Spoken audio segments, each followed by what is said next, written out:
Hello and welcome to the PopBucket Podcast. I'm Martyn, and with me today is Michael. Hello. James. Oh yeah. And Zara. Hi. Well, this episode is pretty much going to be a Xbox One special, the new console from Microsoft. I gather everyone here watched some of the conference, or at least read up on it afterwards. Yeah. So let me know what you think. Are you happy with it? I am happy overall with the console. I was quite excited about the announcement initially. And watched it live with Zara, didn't we? Did a bit of tweeting on the PopBucket account. Yes, we did. But yeah, I mean, as always, the Microsoft announcements were quite heavy on the sport. It was a lot of sport. In fact, I'd say it was sport heavy. Yeah. And you know, not the kind of sport that generally us Brits are interested in. So it's like NFL, blah blah blah, UFC. Doesn't mean anything to me. And then there was quite a lot around entertainment. So, you know, kind of what it can do in relation to, you know, your TV and the other media that you access. So, you know, films through Xbox service, I suppose. It didn't major on the games too much, but I think what they did show was quite impressive. They showed a bit of footage for a game called Quantum Break, which was quite impressive. Didn't really understand it. I don't know. Did you guys kind of come away thinking? I didn't really grasp the concept of it. I mean, basically, it was like they had some video footage, didn't they, with like proper actors, like and then they cut. Sure if that was actors or like the new sort of graphics engine. I was just like, ooh. I'll have to admit, to my shame, when I initially played the video, because I watched it on my Xbox, I thought, my God, that's realistic. And then it took like half a second. And I thought, oh my God, I'm an idiot. Before they showed it, they said that, you know, it's mixed with real life actors and then it goes to game footage. But I don't know. I think it took, for me, I know obviously people like games to be realistic to a certain extent in terms of graphics. But I still like the fact that it's not reality. So the fact that they've put in like real actors in a real scenario, and I was just like, oh, for me, it kind of took away the game of it, if that makes sense at all. Because I like that it's not reality. There wasn't much actual game though, because the one shot we got was that tanker going into a bridge, didn't we? Yeah. And although it looked impressive, there's no hint of what the gameplay is going to be like, or I think it might be a third person action game, possibly looking at some of the shots. But this is all speculation, I suppose. But it looked kind of like it could be, But you know, who's to say? At least it wasn't a sequel or a sports franchise. At least it was something new. So I give it points for that. Yeah. I mean, that's kind of an important point, actually, Michael. I mean, they were saying that at launch there was going to be 15 new sort of exclusives to the Xbox, and 8 of those would actually be new IPs. So that's quite impressive, really. The fact that they're new series and exclusive to the Xbox as well, which is pretty cool. I mean, the Xbox One, I've been reading quite a lot, and I'm really looking forward to it. I've read quite a lot. There's been quite a lot of criticism and quite a lot of people concerned that Xbox is going away from the games, and that it's too focused on your TV and the internet and things like that, and that they need to go back to basics. But I personally think Xbox is always going to provide you with a platform for the latest kind of groundbreaking games that are going to move you emotionally as well as kind of keeping you entertained. I don't really think that's a concern personally. And the fact that they're bringing in the other forms of media, and that I can do everything with one box and one remote, or my voice, as it were, is great. I admire that simplicity. I'm fed up with it. And also, just quickly as well, the control pad looks really good as well. It's basically like a better version of the current 360 one. And the only thing that annoys me about the 360 is the D-pad. Which is not as good as it should be. Let's put it that way. But the new D-pad actually looks really good. Yeah, because that's important to you, Mike. Because you like your fighting. Well, yeah, I mean a lot, and they're crucial. I should be using D-pad. a stick really, but the next best thing is to have a control pad with a decent D-pad, and I think this D-pad is going to prove quite responsive. I mean, it's useful as a button in some games as well, isn't it? Like using your sort of weapon selection or something like that. Yeah. And when it doesn't work, yeah, exactly. When it doesn't work, or you hit the wrong bit, or it's just not responsive, that is a constant sort of source of annoyance for me. So yeah, I mean, I thought the new controller looked really sexy, slick. Yeah, it's definitely good.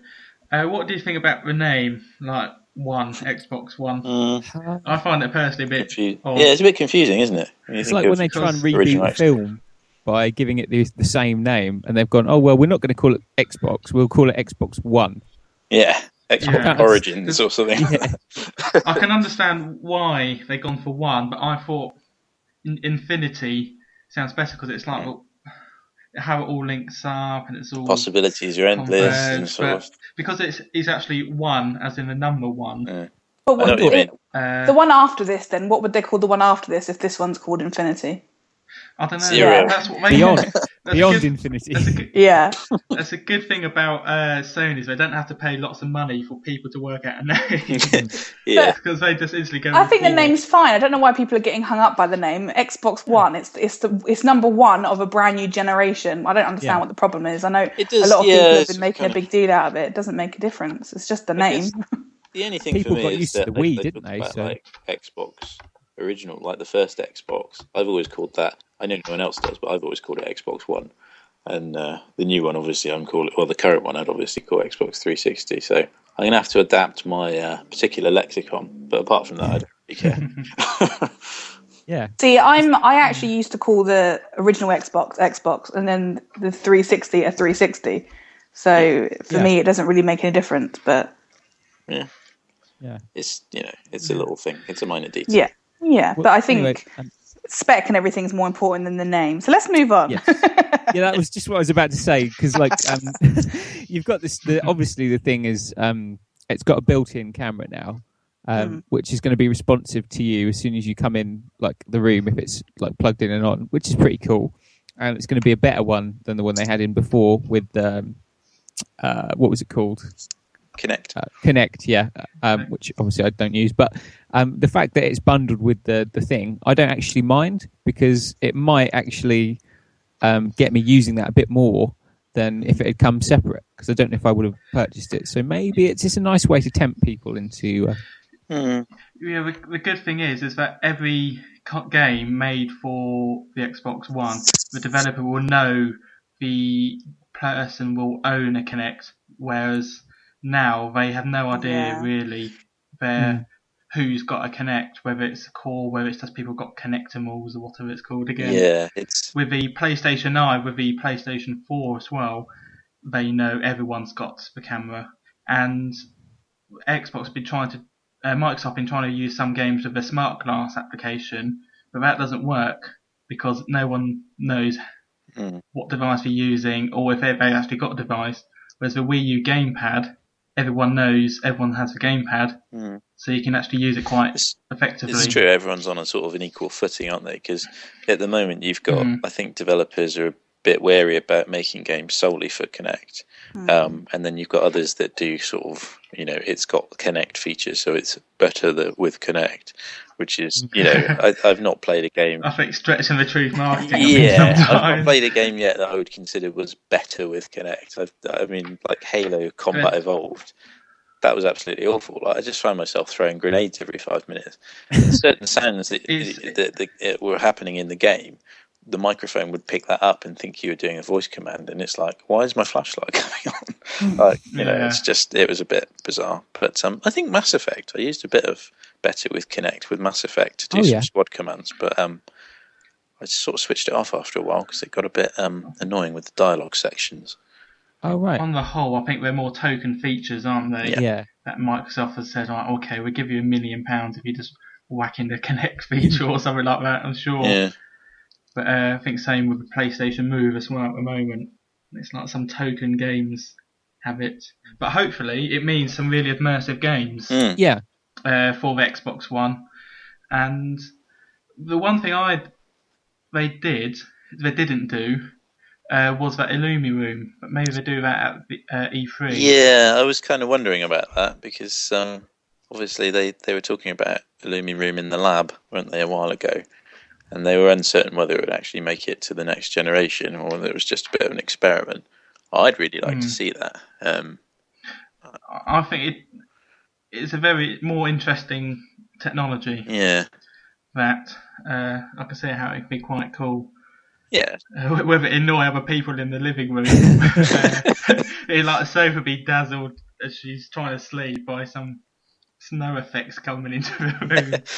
But it does look quite cool. But at least Microsoft have made E3 just for games. Yeah. And so we can go in there, hopefully. Probably Halo 5, I imagine, or I hope so. Some other big new IPs. Yeah. Because the thing with console launches is it's like 90% marketing platter and BS and people throwing slogans at you like interconnectivity, and about 10% actual meat in terms of the games and what the spec is of the new console. Yeah. So definitely. I think it's the next trade show is going to be the one where we actually see what they're about. What you mean, 2014 trade show? Yeah, definitely. So that I think is when we're really going to have a handle on, how they're shaping up. Like for me, the weakness with the PlayStation launch was the games felt a bit like gimmicky and a bit like they're all built around sort of gimmicky concepts. Like you had the one third-person platformer where you're able to destroy break your character up and then rebuild him with parts of the environment. And that felt just a bit gimmicky to me. And then you had lots of other stuff that didn't really stack up.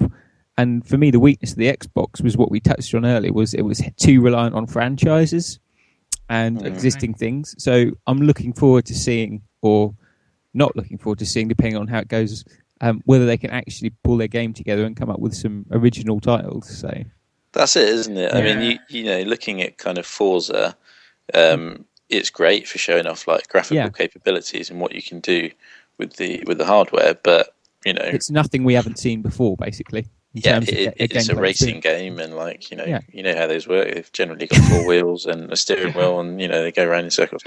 Brilliant. But there wasn't much innovation on the show, I suppose, and it's kind of, I know it's early days, but to get the inevitable kind of COD plug was kind of COD dog. COD dog. God. Yeah, everyone loves the dog. The GTA's got a dog, isn't it? Like dogs are the new cats, aren't they? It's like it's either dogs or it's men with small children in like zombie kind of games. That's the big thing these days, I think. Yeah. But it's funny, that COD dog. It's funny. It's just some of the most smallest element of something. Just like come to the forefront of a whole conference. The big Xbox One reveal and a little stupid dog is the most important thing out of that conference. It's true. It seems in some people's eyes. Everyone I've spoken to said, "Oh, did you see that dog?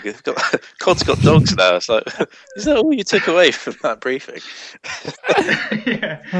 All the parody accounts of everything else now. Dogs are the new cats. I think we have a podcast title. An early contender, anyway. So but I mean, the graphics on the new COD looked fascinating. The realism for the character models. Don't know if you saw the bit where they were comparing. I can't remember his name, Sergeant somebody from Modern Warfare 3, against one of the new character models, and how realistic they looked. It did look good. Even just like the hairs on the arm was like, wow, that's a lot of detail. Hairs on the arm. I said to my buddy, it looks like my arm. I think it's that person. But it was impressive. But it's cool. You're obviously a fan of hairy arms, Zara. That's what you picked up from the graphic. Well, no, because they were focusing on arms. Because obviously they say that one of the main things you see in COD is the arms, isn't it? Because you don't see the person, do you? Unless like you're dying in like a multiplayer and they do an action shot of you dying. Otherwise, when you're playing like the game normally, all you see is the arms of yourself holding a gun or whatever. So the fact that they've put loads of detail in it, I just happened to notice because they were comparing old arms with new arms, okay? It's not my fault. They were talking about bruising and blood and all that kind of stuff. Fingernails, wasn't it? And like dirt under the fingernails. Very important. What more do you want in life? Exactly. Hairy arms with dirty nails. That's what we're getting at with new generation. Grimy, unclean soldiers. It's the future, that is. They were talking about like everything being sort of cloud-based as well, and like it's a fascinating concept. Like I know it kind of, in some senses, it means that you're always connected, or you need to be connected to get the latest updates. But I quite like the idea of not having to sit through an update every time you turn on a new game. It's just it does it in the background, or the environment that you're playing in could evolve and change. So like I was kind of thinking about it like in a Defiance sense. So like you're playing Defiance, and after a couple of months, sort of buildings start to erode and like crumble, or that jungles get overgrown and stuff like that. And I was thinking that would be awesome if you were kind of playing in a constantly evolving environment. You didn't have to do anything. You didn't have to download DLC or a patch or anything like that. It's just right where you need it. Yeah, that's one of the big benefits of a PlayStation Plus game, other than the games, is that it downloads everything sort of overnight. Particularly handy for some of the Gran Turismo updates that take 5 hours to go, and that are 2 gigabytes in size. Yeah. So cloud gaming is definitely the future. Yeah, because I think they haven't done too much on the on live sort of.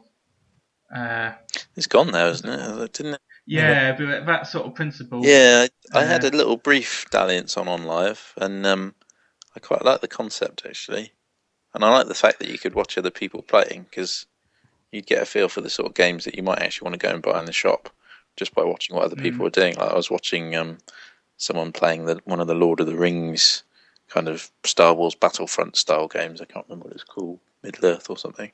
And I was like, I might actually buy that. Well, I never did, but it was fun to watch the gameplay. Yeah, because it's quite handy. I'd just played 10 minutes of the first Bioshock on live on my laptop. My laptop wouldn't be able to ever play it normally. But it got me thinking, it's like, there's some PC games that don't are sort of trimmed back a bit on console. I was thinking like maybe sort of Steam or someone could start getting involved more in the online for consoles. And start supporting either sort of better graphics or additional content or things like that we do now. Yeah, I mean the possibilities, I suppose, with being in the cloud is endless, really, isn't it? If you're powering it elsewhere, then the world's your oyster, I suppose. Now, what I kind of wondered is, in terms of saved games, like, will it have a backup? They didn't really talk too much about like actual hard memory in the machine. I mean, it looked big enough to have like a terabyte or something in it. Yeah. But whether they actually do that, I don't know. Or is it all be cloud based? That would be my concern about cloud. Is like what happens if you have like a data error or something, and your saves get hack or something like that. Exactly. Yeah. Because obviously your data is then exposed to people who might be able to either be malicious with it, or you could just have delete your Skyrim save. That'd be catastrophic for me. Like, what? 100 hours of my life just gone. I thought they did mention how much storage there was. Did they? They mentioned RAM, I think, didn't they? But I didn't. Because I think the storage capacity was I think it was like 500 gig. I think it was. Yeah. I think it's 500 gig. Didn't they have to invent a new word for the PlayStation 4's memory capacity, like a teraflop or something? A teraflop. That's more to bigger than a terabyte. That's what we're processing. Teraflops have existed for years. How many gigabytes is in a teraflop, or how many teraflops? No, how many? Oh, Jesus Christ! How many terabytes are in a teraflop?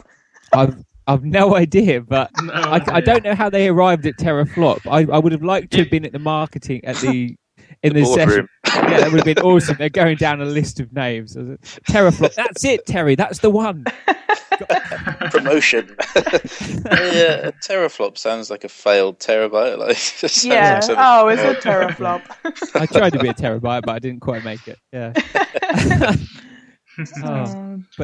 So new Xbox, it's out. Well, it's not out, but it's been revealed. I like the controller. That's about all I can say at the moment. I guess I kind of always wait for the second crop of games to get released before I make it. A lot of people have been upset of what they've shown so far, and already ruling it out that they're going to not get one and stuff. And especially because I work in the games industry, I've had so many people in the office who should know better, really. They should know better because they work in the gaming industry. You have been told. Yeah, they're just like, oh, but I'm really disappointed, blah, blah, blah. It's like, well, they haven't revealed everything yet, have they? That's what E3 is for. That's like what the main event is going to be E3 because it's more about the games. They've told you about the hardware. Just wait. And people are like, no, it's not going to be good and all this kind of stuff. It's early days, isn't it? Like, it is early days. I think people do get a bit kind of carried away. The only thing I could actually possibly have a whinge about is backwards compatibility, and I whinged about that with PlayStation, so I won't whinge too much because you can listen to old episodes if you want to know the full extent. But it doesn't have it, and I'm kind of pissed off about that. But that's fine. I'll keep my old Xbox and play it. At the moment, we don't know the price of either PlayStation 4 or the Xbox One. Is there one you think at the moment you'd buy over the other? Have you been swayed, James, to go to sort of a PlayStation? Back to PlayStation? No. I think I'd still stick with Xbox for now. Yeah, I've defected once. I don't think I'll defect again. Mike, would you have a preference if you could only buy one of the consoles? At the moment, I am sort of neither of them has done enough to sway me at the moment. So I'm going to wait. Like I said before, I'm going to wait for the second crop of games to come out. I was an early adopter once with the PS2. I'm never going to be an early adopter again. I'm going to wait, see how it pans out. This isn't how we play the game, Michael. You have to pick one. Oh God! On the next gen fence. Okay, Mike, I've given you £350 or something. And have you? Like, I'm marching you down to the shop. It's like you have to buy one, and it's the only gaming purchase you'll make for the rest of your life. At this point, with all your knowledge, what would you buy now? What would I do now? I'd stick. Or Wii U. I think I'd stick a bet on a horse and. No. Okay. Michael, no. You'd buy a Wii U, wouldn't you, Michael? Just okay, not a Wii U. No offense, Marty, not a Wii U. All right, Xbox then. If I was pushed. You are. Yeah. Based on what I've seen, I think Why wouldn't you buy a Wii U? I don't think we have enough time, Marty. The Wii U, they're stopping making the hardware for Wii U now. Is that what I heard? I heard that. Did I hear that right? I've heard something similar. Yeah. There's so many that they may as well just stop making them because no one's buying them. Something along that kind of line. Yeah, they had their fingers burned a bit with the Wii, didn't they? In terms of like the sales, how they sort of plummeted after the first sort of 6 months or something. Yeah. So I guess they're kind of cutting their losses. The same thing did happen with a 3DS, and let's not forget how that's trouncing with Vita. I actually would like to get a 3DS. I've been playing because I bought Freya the original DS when it came out, and I've been playing it a little bit the last couple of weeks. And I thought, I could do with a bigger screen, some new games. Yeah, it'd be worthwhile. I get a bit confused as to what you can actually play on the old Nintendo DS these days. Yeah. They're not all compatible, are they? All DS games are on the can be played on the 3DS, but not all games on the DS can be played. Yes. Well, no, I don't see why not, because you can turn the 3D function off, which is it's just like a little slide bar on the top, isn't it? You just turn it off. Sorry, did he say 3DS games on the DS? Oh no, you can't. On the cartridges of a 3DS game, they have like a little bit sticking out. Right. But physically you can't fit in a DS. So you can play DS games on the 3DS, but you can't do it. Right. Yeah. It's backwards compatible. Yeah, but not forwards compatible. Fully backwards compatible. But not forwards compatible. I think that's a bit harsh. It's a teraflop, Michael. It's a teraflop. 10 years later. It's a teraflop. That's a reference I understand. Good. I mean, I'm back in the game now. I knew it. Why can't I play my Xbox 360 games on my Nintendo 64? What's that all about? Yeah. What are you doing, Nintendo? That's a teraflop too. If I'm going to make my point, and at this point in time, I'd buy a PlayStation 4. Ooh. If I had to buy. I'm going to buy all of them, but I would buy a PlayStation 4 if I was forced to have only one. Not for what purpose? We know what the purpose is. That was stupid. But why PS4 over Xbox One? That's a very good question, Zara. I would buy it. The consoles are made by exclusive games, and if you take away the guts of it, PlayStation 3, Xbox 360, it's similar enough at the end of the day, but it's the exclusives. terms of games, and also the software which runs the console. I like Xbox Live. I think it's quite good, although there's too many adverts, I think, for paid service. PlayStation 3 is free, and that will continue with PlayStation 4, but it's the games that are different. You've got Uncharted, you've got Gears of War, you've got Halo, you've got Resistance, but on PlayStation you've got more games like Little Big Planet, more creative, slightly odd curveball games. They also have, I think, generally a better platform for the smaller niche games, more like Journey, more like the Unfinished One. Have they got an indie games platform on the PlayStation? They do have a section, and they promote it very heavily. Do they? Because that's dropped off. PlayStation Plus, they give them away for free, and then sometimes some of the DLC. Oh, that's cool. So it expands. So that's why the games are different, more different, the exclusives. You mean they're varied in comparison to the? They're more varied.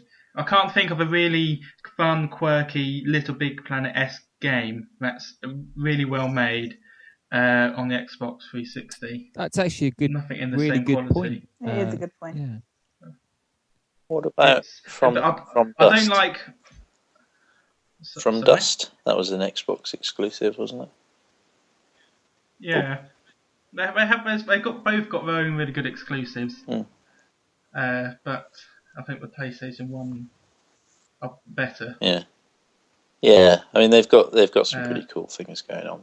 Often I'll look at sort of PlayStation kind of arcadey type games and think, oh, I wish I had a PlayStation to play that. But then I do the same about the Xbox and stuff. So it's kind of it's kind of swings and roundabouts for me, I suppose.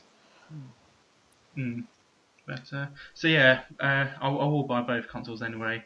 Plus I've got the Wii U as well, which is a very good console, which you should buy. Bullshit. Yeah. It's a very good experience. There's enough of them in stock, so... Yeah, there's plenty of them. I was playing Need for Speed Most Wanted on the Wii U in the bath and in bed recently. You can't do that on the either console. That is pretty cool. Yeah, no, that's cool. That's probably the major draw for me. I played Assassin's Creed 3 as well in the bath. Can you stop talking about playing things in the bath, because it's thing to me.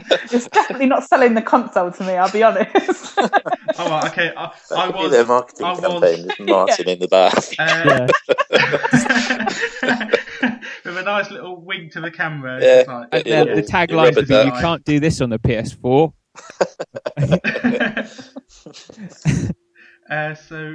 Also when Sophie's been watching Teen Mum 2 and other programs of the sort, I've been able to escape from the hellhole that is some of MTV's programming and get onto the Wii U. So it's a good compliment to one of the main other consoles. Yeah, they've done some cool stuff with the gamepad as well in terms of like in-game functionality as well. So credit due there. Yeah.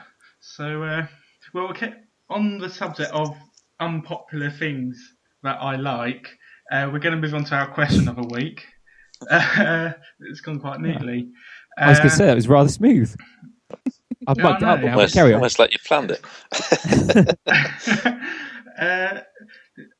It's months of practice now, isn't it? It's I've had quite a few thoughts about unpopular critically or commercially products I like, films and games. Have you three got any sort of ones you want to throw out there? Well, you can kick us off, Marty. All right, okay, I'll kick us off. I very much enjoyed Spec Ops: The Line. Have you ever played that game? Yeah, it was really good. I gave it 9 out of 10. I think it was my one of the first games that I was really impressed with that I reviewed. It's not technically the best in every respect. There's better third-person shooters with better cover mechanics and the like. But it was the story of Spec Ops which I think was superior than most other games. And a few people gave it scores out of 9, but quite a few gave it more like 5 out of 10 as well. Quite harsh. It's one of those... divisive. It's one of those divisive games. I compared it to other war films like Apocalypse Now,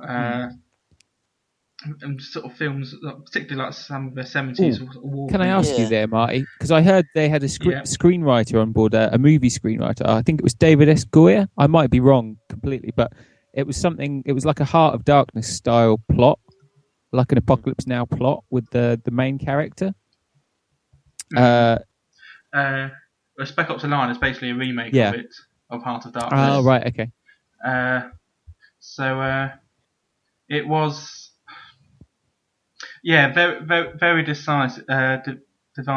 It didn't sell either particularly well, which is a shame, considering how popular Apocalypse Now is and how highly revered it is. It's a shame Spec Ops went under the line in that respect. Because it deserves to be played by more people. Yeah. But again, I think it's part of the games industry is obviously very, very heavily marketing driven, and you can't get across easily a typical third person looking action shooting game and convey some of the music, some of the undertones, and the narrative as well. War is hell, and the narrative. It's hard to convey that in like a 30-second explosive. I think that's what happened for me. Like I read your review and I was like, oh wow, this actually sounds really good. But the marketing and the way it had been sort of pushed out there, it just looked to me. I just thought, this is kind of a Modern Warfare, but in third person. A kind of just a generic kind of shooting kind of soldier romp, but set in Dubai. But yeah, I mean, the depth didn't really come across until I read your review, and I thought, oh wow, it sounds like this. It's got some pretty good sort of plot and some interesting characters. There's one moment in the game where it's sort of one of the most hardest hitting moments I think I've ever played in a game. I don't want to say it because I'd like everyone else to play it and then come across that moment sort of for the first time. Yeah, but for the first time. But I thought it was sort of. How did it make you feel as a player? Bad. Yeah? It made you feel bad for what you did. Genuine sort of emotion, kind of. Yeah. It's one of the few games that I've actually thought, oh, that wasn't good. Whereas I go around in Call of Duty, even like the no Russian level, I was sort of. You didn't relish that, did you, Martyn? You weren't just. No, I didn't relish, but I didn't. I just went round because it was the objective. And well, you want to feel fit anything, in, don't did you? you? It was a move before this sort of point of the game as well was sort of setting the tone, whereas Call of Duty you're just running around constantly and shooting it. So, what was your secondary thingy, Bob? Right, I did quite enjoy Resident Evil 6, and that got a critical mauling. My point, to sum up my succinct thoughts on the game, is compare it to Alien to Aliens. Okay. They're completely different genres. Yep. Different vibes, sort of different styles, techniques, but they're both just as good as each other in their own regards. I thought Resident Evil 6, barring the terrible, terrible driving sections, which angered me, apart from those few sections, I found it quite a blast. It's not the same game it used to be, and I think people that gave it 3 out of 10 were overly harsh. Ridiculous. Yeah. Overly harsh. It was a perfectly solid, mechanically and presented well. The story is as convoluted as ever. For Resident Evil games, just gets more and more you confusing. never understand them really. There's so many viruses now, I can't keep up what's going on. But 3 out of 10 means it's fundamentally broken, and it's a perfectly good. You kind of get the impression that people were trying to make a bit of a statement, weren't they? They were trying to sort of. It was a protest score, really. If people it was a protest score. Yeah. Any other game, it probably would have got 7, 8 out of 10. Across the board, but people in their reviews, you can't say it's not like old Resident Evil games. It's like, okay, that's fair enough, but Aliens wasn't the same as Alien. I think the internet makes it worse. It makes people like spit out stupid. There's a fine line, isn't there, between which I commented on Alien, Prometheus, and Alien about the growth of the alien, and people spouting out all these flaws of it. It's like the internet makes it exacerbates the problem. Yeah. It brings out the worst in people sometimes. It does. Speaking of that, we shan't go into Prometheus, but the thing I was going to say, Mark, is I agree with you on Resident Evil 6 in terms that when 5 came out, 5 was a perfectly serviceable action game, had a really good sort of split screen element to it as well. But there were people who were just bound not to like it because it wasn't there. It wasn't the Resident Evil they'd grown up with. If that makes sense. Yes. Same with 4, wasn't it? Like when 4 came out, people were like, "Oh, the new camera angle, it's all wrong." I thought that was a huge improvement, and I thought that was genuine, like evolution of a decent series. I think 4 was my favourite game of the entire lot, to be honest, looking back. Yeah, no, 4 was a really good, well executed game. But there were just people who, because it wasn't their Resident Evil, and I can understand that as well. But it doesn't make 4 a bad game. It just makes it a different game to what you were expecting, which is not the same as it being a bad game.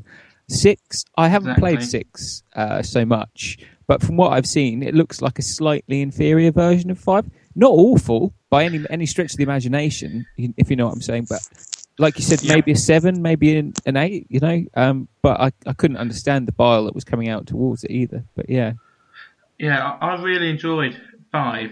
I played with someone else the whole game, and I had an absolute laugh. It was a good, enjoyable I think game. that is the key as well, because if you play with the AI, it's not always the best.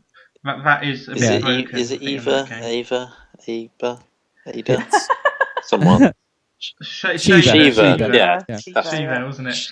She was that was god awful AI. Like the amount of binds she got me into. I didn't play it very much with a buddy, unfortunately. So I had quite a lonely experience. But she kept not helping me when I needed help the most. She just left me to die. I think my first platinum, actually. Resident Evil 5, I think so, yeah. Or no, maybe it was Bioshock, Resident Evil 5. Anyway, but I say to people who don't like Resident Evil 6 or 5, actually, play Resident Evil Revelations. That is a good game. I gave it 9 out of 10. You did? And that's coming out. It's just come out, I think. It comes out on the Friday the 24th. So a couple of days ago, tomorrow depends. Which parallel universe we live in. So I recommend, if you want sort of the old school vibe, where it's sort of cheesy dialogue, sort of slightly not stunted movement, but sort of slightly tankish, like sidestep, twisting round, that sort of gameplay. You have a good laugh. You got some scares, bit scary, jumpy. Yeah, it is. I mentioned my review. I thought it was scary on the 3DS because on that I was headphones in. No distractions, just sort of honed in on it, aren't you? I suppose. Yeah. Whereas I was playing on the Wii U version, and trains were thundering past, which I could hear, and I couldn't hear the creepy noises so much, the little knocks. So, but the HD polishes is good. So, what about you, Michael? What's on your list? Yeah.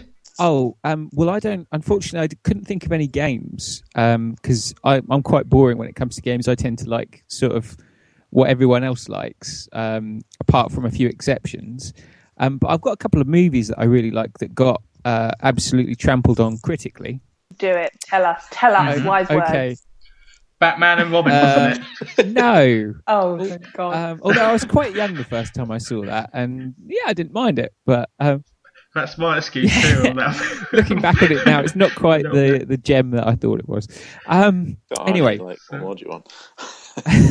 The first of my two movies is it's from the director Richard Kelly. He did Donnie Darko, which I quite like. Mm-hmm. That was a very good film. Very good. Patrick Swayze was excellent in that as well.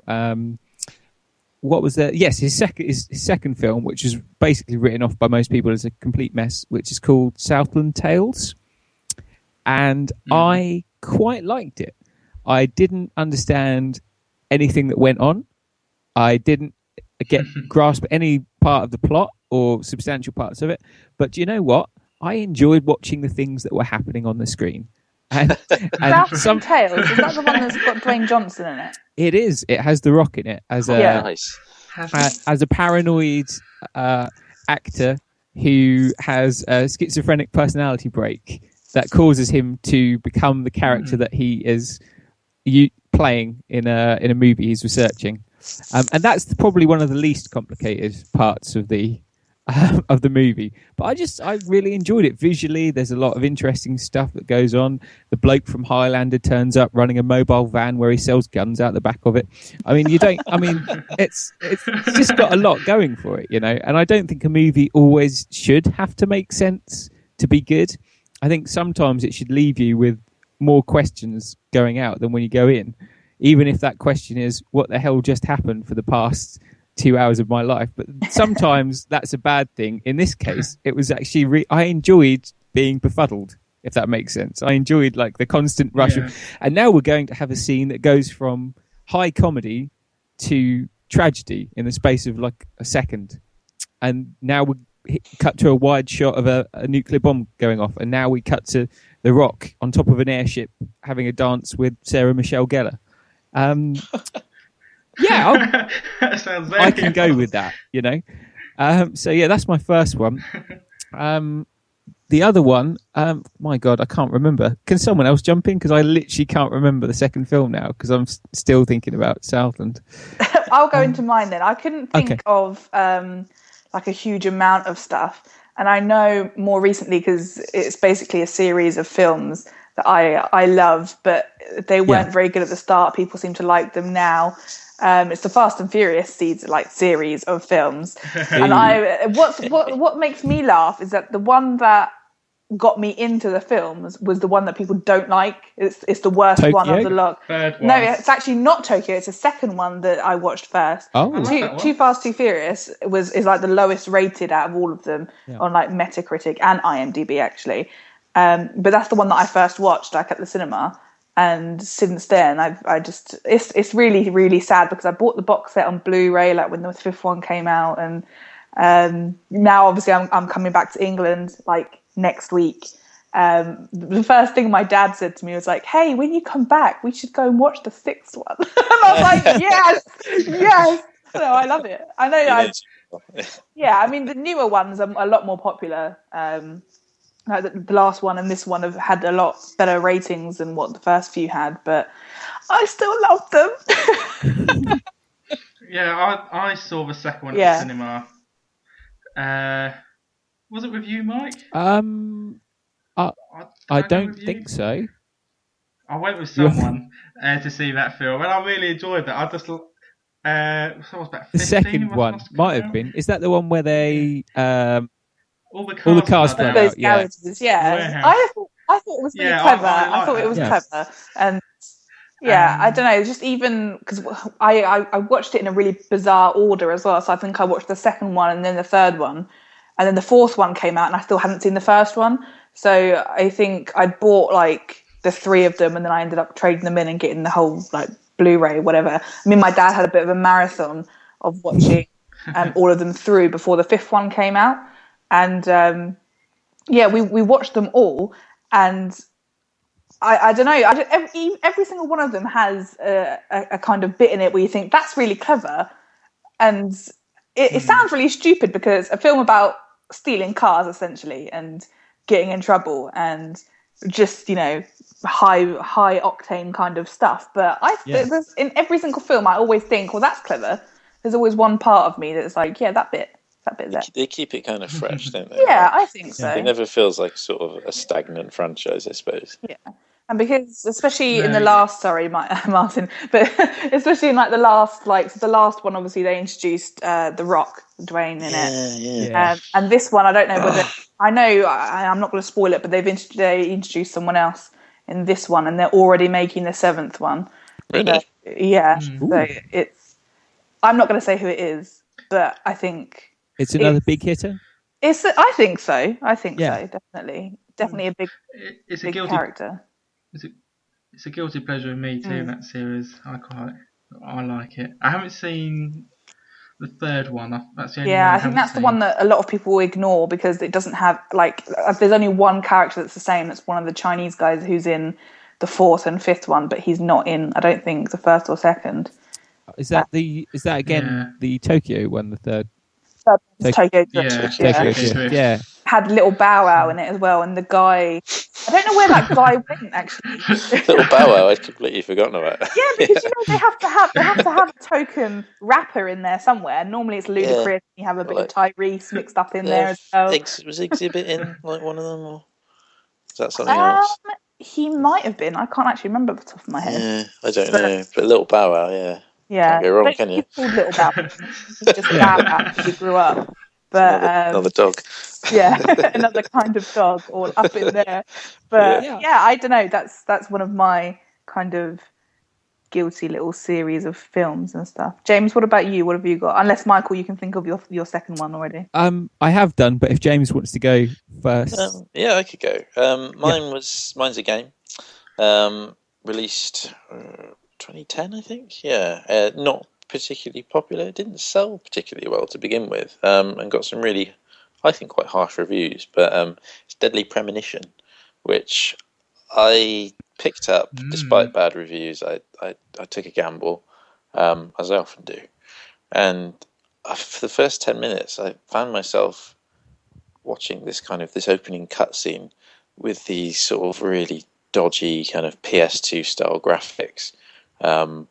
Some of the weirdest kind of dialogue that I've heard in a video game, probably due to sort of bad translation. And this music that just completely didn't fit with what I was seeing on screen. But I loved it. After about half an hour of playing, I fell in love with it completely. It's a weird kind of, I don't know if you guys have played it, but it's kind of a bit of a murder mystery. You're sort of kind of a maverick kind of cop who gets called to this sort of. So I was just laughing at Michael. Ooh, murder mystery. Yeah, you're this kind of rogue cop, this agent who gets called to this small town America, and you're supposed to be investigating the murders of some young girls that have occurred there. In really weird circumstances, they're found kind of crucified and sort of eviscerated, stuff like this. But the interesting thing is, your cop is his partner, lives in his head. He's got this kind of this alter ego who he uses to solve crimes. So he's constantly talking to himself, having conversations, and discussing kind of clues and motive with himself. And it's bizarre. It takes you a long while to figure out actually what's going on because they don't explain it for quite a long time, and you just think, who is he talking to all the time and why? But yeah, I mean, it looks awful. The controls are kind of clunky. It's kind of an open world type game, so you can go around exploring. You can drive police cars and stuff. The driving's awful. It looks awful. The dialogue's weird. The music is awesome, but just completely doesn't fit the kind of genre. But it just all works. Everything comes together to make a bad thing good, and I love it. And just a random point on that. Wasn't that an Xbox 360 exclusive? Yes, it was. I think it only came out on PlayStation last month, and it came out 2010. Didn't they? Which came out on the PlayStation. But yeah, it was an Xbox exclusive, and a bloody good one. I'd recommend it to you guys. You'd probably quite like it. It's got a bit of a Twin Peaks kind of feel to it. Oh, cool!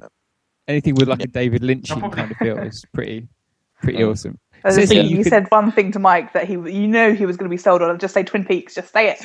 It says here you can accelerate the passage of time by smoking cigarettes in the game. You can do that. Yep, that is a thing. Right. Sounds pretty cool.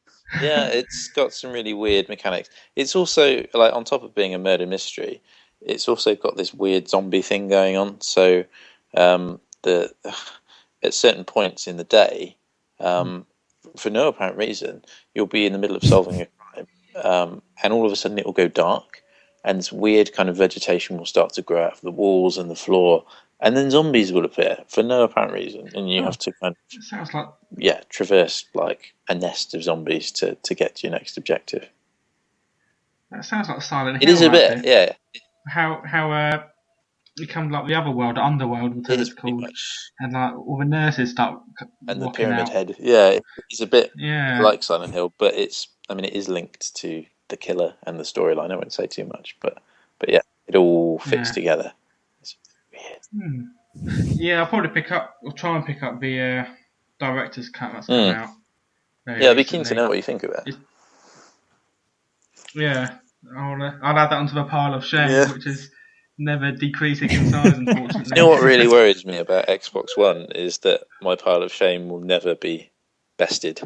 I was looking at it like during the reveal, just thinking, God, I'm never going to get through those. I'm never going to do the Skyrim DLC. I'm never going to get to the end of all of Mass Effect's DLC and, Far Cry 3 and some of the other stuff that's on there. Dark Souls have barely even started. That worries me. I could die without playing some of those gems. It's a scary thought. No. So back to Michael then. What was your second, now you've remembered, Grandpa? And then I forgot again, but luckily I've got it up. It's a film by a guy called David O. Russell. He did a film called Three Kings, which was a very cool Iraq War, the first Iraq War movie with George Clooney. But this was like the next big one that he came out with, which is called I Heart Huckabees. And that got a good kicking.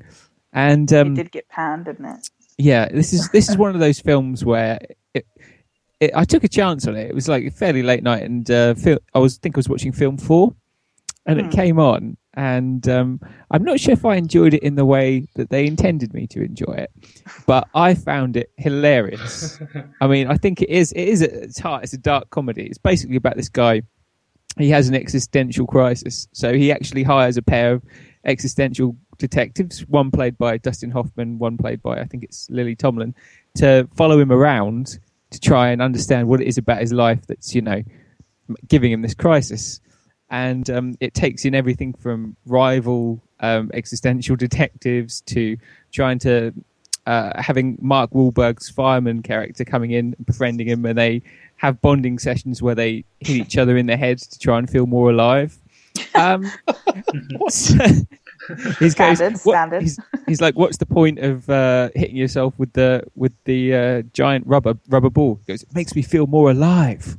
And I think that was the point the film won me over, really. It's just supposed to be a kind of dark kind of farce, and it really you shouldn't take it that seriously. I mean, it deals with serious themes, but you shouldn't really take it that seriously, and you can have a breeze enjoying it. And it's also got a wonderful turn by Jude Law, he can be good and he can be bad, but in this film he's really good. He plays an executive who's sort of going after Jason Schwartzman's character, who's the main character, and he hires the detectives as well because he wants to find out what the hell's going on, and it actually ends up changing him, the whole process does, and watching him slowly crack up is one of the pleasures of the film, really, the way he plays it. So but that's my pick that no one else here will probably now go and watch. But I'll probably watch it.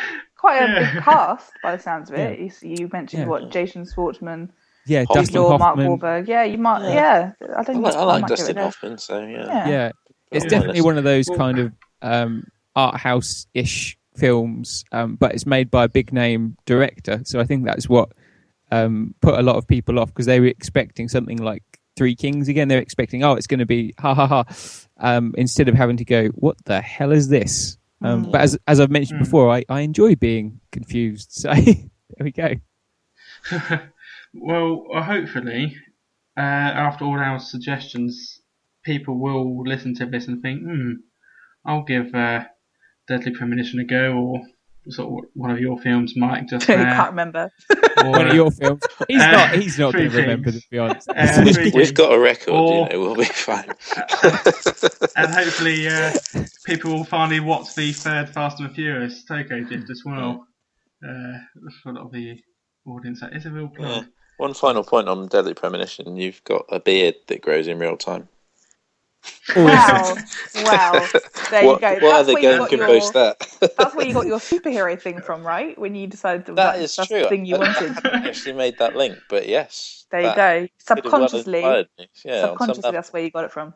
Yeah, that's what I crave. A beard that grows in real time. The beard. Dun, dun, dun. On that note, on that real-time growth note, we'll leave it there for this week. Otherwise, that was a good discussion about the Xbox. So I'm sure we'll be discussing it keenly again after E3 once we know what games we'll actually be playing on the next generation. Yeah. And I'm sure I'll try and whip up another exciting question that will get us all frothing a good conversation. There was no singing this week. I was kind of... No, stop saying it! I was waiting to finish! What? James! All right. Well, I'll leave it. We might try and come up with a new feature. Yeah. Suggest welcome. The voice is struggling. Yeah. You've got to save it for concert, haven't you, Martyn? Yeah, the choir I've got coming up. Anyway, it's a goodbye from me and also from the team. Zara.